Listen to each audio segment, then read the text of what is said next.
हाड़ा जाने रण चढ़े राखे कुलरियाण। पचाला गद्दी विराजे विजय सिंह बलवान।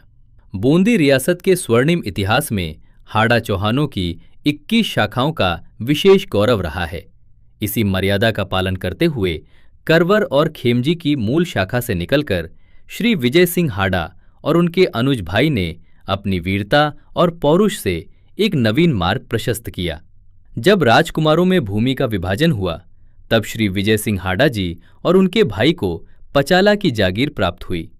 उन्होंने अपने बाहुबल और कुशल नीति से पचाला जागीर को एक सुदृढ़ और सुरक्षित ठिकाने के रूप में स्थापित किया और वहां लंबे समय तक गौरवशाली शासन किया। इतिहास का वो क्षण सबसे बड़ा था जब बूंदी रियासत और रणथंभौर के बीच युद्ध का शंखनाद हुआ। यद्यपि श्री विजय सिंह हाड़ा जी अपनी जागीर के स्वामी थे, लेकिन जब बूंदी के महाराव का बुलावा पहुंचा तो उन्होंने कुल धर्म को सर्वोपरि रखा। हाड़ा वंश की आन बचाने के लिए वे और उनके भाई अपनी प्रचंड सेना लेकर रणथंभौर की रणभूमि की ओर कूच कर गए। रणथंभौर के भीषण संग्राम में धमुन गांव की सीमा पर श्री विजय सिंह हाड़ा जी का शीश कटकर धड़ से अलग हो गया, किंतु धन्य है वो राजपूती रक्त। शीश कटने के बाद भी उनका धड़ शांत नहीं हुआ और हाथों में नंगी तलवार लिए वे शत्रुओं का संहार करते रहे। उनका वो झुंझार धड़ लड़ता हुआ मीलों दूर अपनी जागीर पचाला के खरनिया स्थान पर आ पहुंचा। दोनों भाइयों के वीर गति प्राप्त करने के उपरांत उनके छोटे राजकुमारों और रानियों को उनके मारवार के परिजन ससम्मान अपने साथ ले गए।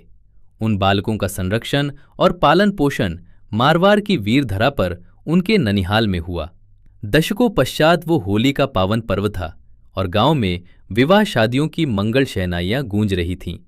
उसी शुभ बेला में श्री विजय सिंह हाड़ा जी ने हजारी लाल जी नाथ को साक्षात दिव्य दर्शन दिए। हजारी लाल जी नाथ की अर्जी पर गांव वालों के सहयोग से गढ़ के समीप एक विशाल बरगद के वृक्ष के नीचे श्री विजय सिंह हाड़ा जी का छोटा चबूतरा बनाया गया।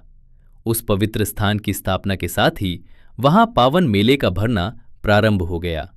श्री विजय सिंह हाड़ा जी की महिमा के प्रतीक स्वरूप हर वर्ष भाद्रपद पंचमी को यहां एक विशाल मेले का आयोजन होता है।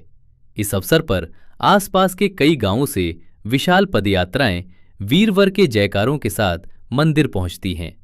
आज खरनिया और गढ़ के समीप गांव के अटूट सहयोग से एक अत्यंत विशाल और भव्य मंदिर बनकर तैयार हो चुका है। यहां श्री विजय सिंह हाड़ा जी के हजारों चमत्कार साक्षी हैं।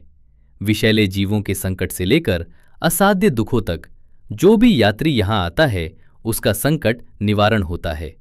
मेले के दौरान लाखों की तादाद में श्रद्धालु दर्शन को उमड़ते हैं और दरबार में लाखों का चढ़ावा आता है। धमुन में जहां वीरवर का शीश गिरा, खरनिया जहां उनका धड़ शांत हुआ और पचाला गढ़ जहां बरगद के वृक्ष के नीचे उनका मुख्य भव्य मंदिर स्थित है, इन पावन स्थलों पर श्री विजय सिंह हाड़ा जी आज भी जागृत देव बनकर विराजते हैं।